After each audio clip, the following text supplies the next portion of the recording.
หยังให้ข้อยถามเจ้าเนี่ยถามอีหยังเฮ้ยคิดว่าสิตอบได้อยู่บ่โอ้ยกูกล้วยถามมาเลยตอบได้เบิดอันนี้มันทดลองสมองเด้มึงถามมาโลดกูตอบได้เบิดอยู่แล้วบ่เออสร้าง1เสือกมีจักตัวสร้าง1เสือกมีจักตัวโอ้ยเด็กน้อยป.1ก็ตอบได้ก็มีตัวเดียวตัวโอ้ยเก่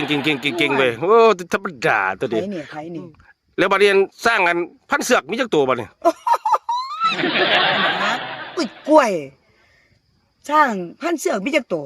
ก็มี1,000ตัวบักอันนี้ถามได้ก็มีตัวเดียวตัวเนาะจังได๋ยังว่าตัวเดียวอ๋อก็สร้างมัน1,000เสือกอยู่แหมมันก็มีตัวเดียวตัวเขาบ่ได้ถามว่าเสือกมีจักสร้างมีจักตัวเนาะ